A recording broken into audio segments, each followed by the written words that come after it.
예, 반갑습니다.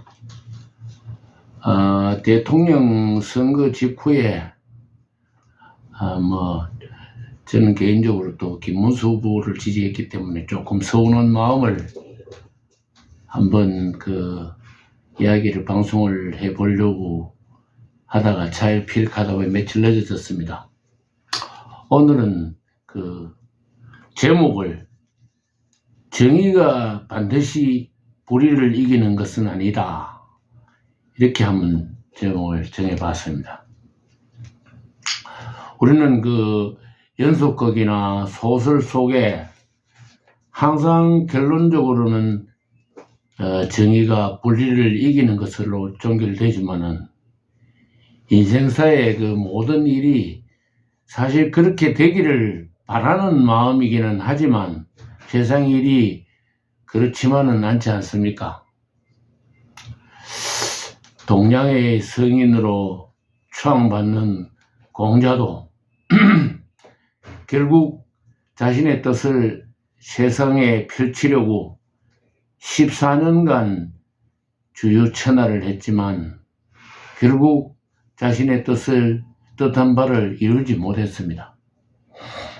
공자의 사상이나 철학 또는 미래를 보는 안목이 아무리 뛰어나다 해도 현실에 적용되지 못하는 것은 결국 정의만이 모두를 이길 수 없다는 것을 보여주고 있다는 것이라고 생각됩니다.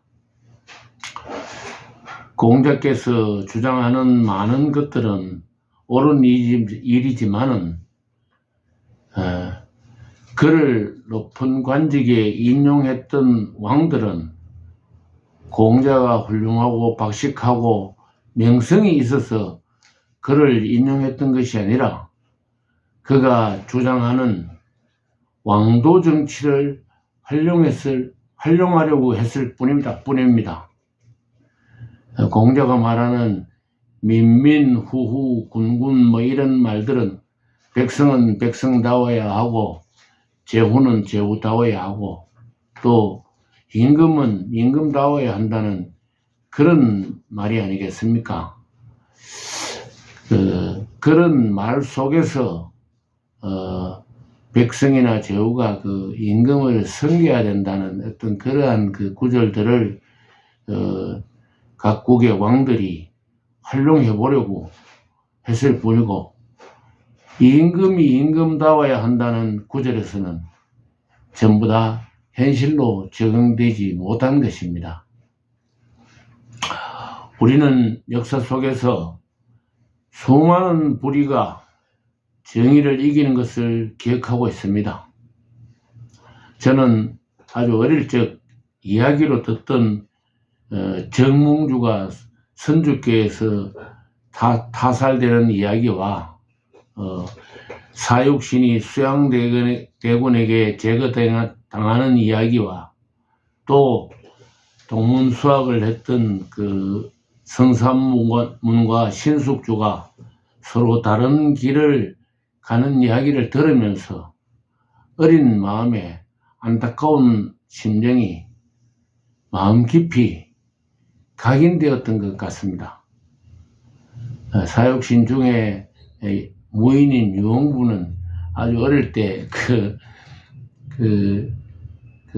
그러니까 다른 형이 아니고 인피를 벗겨주겠다 하는 그런 옛날 어른들 이야기도 들었고, 신숙주의 부인이 좀 일찍 돌아가셨는데 물론 자기란 건 아닌데 민간에 전해져 내려오는 이야기들은 신숙주의 변심을 보고 자결했다는 그런 이야기들도 옛날에 어른들 구전을 통해서 그렇게 여러 이야기로 충신에 대한 이야기들을 많이 어릴 때 들었습니다.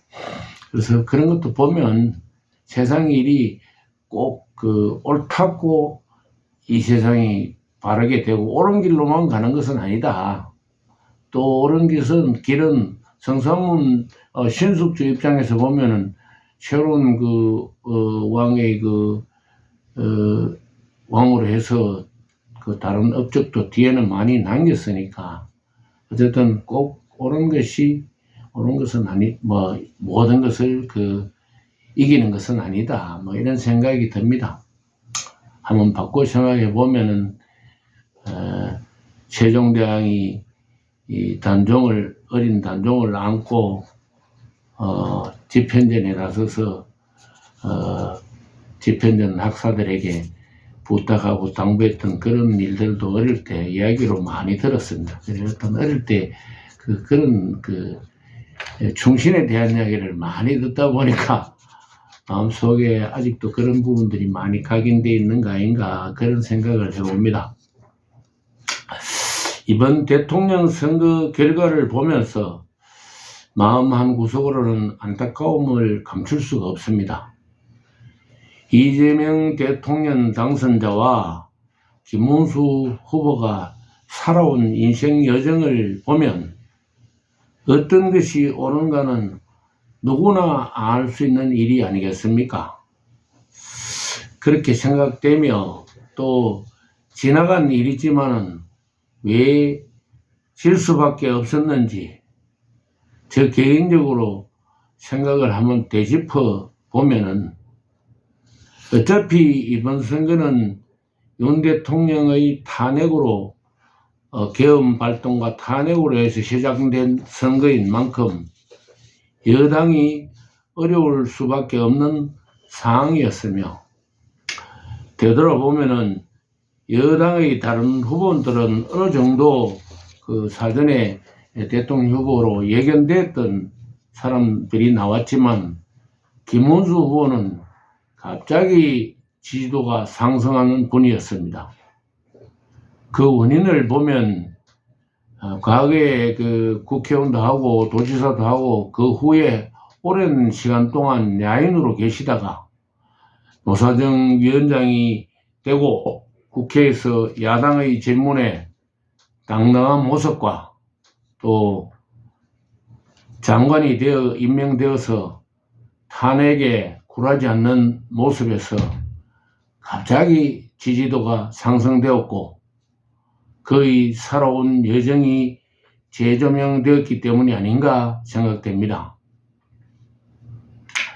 그런데 여당의 후보가 된 후 갑자기 여당의 내분으로 비춰지는 윤 대통령의 탈당 문제와 계엄령에 대한 사과 문제가 대두되어 휘청거렸습니다. 탄핵 반대를 외치고 전한길 선생과 전국에서 모여 외치던 그 많은 인파의 기세는 무너뜨려져 버렸습니다. 차라리 야당의 많은 탄핵과 예산의 불공정한 편성을 기세가 꺾여버려서 선거의 이슈가 되지도 못했습니다. 어쨌든 선거 결과가 이재명 대통령으로 당선되었으니까 저는 개인적으로 또 한 번 오름이 걸음을 이기지 못하는 결과를 만들어냈다고 생각을 합니다. 그러나 국민들의 지지가 대통령 당선됐기 때문에 새로 당선된 이재명 대통령의 국민 통합과 선정을 기대해 봅니다. 나는 그냥 혼자 대통령 선거 개표 결과를 보면서 막걸리 잔을 혼자 기울일 수밖에 없었습니다. 아마 저 개인 생각인데 한번 유튜브 방송을 해봅니다. 오늘 이만 마치겠습니다.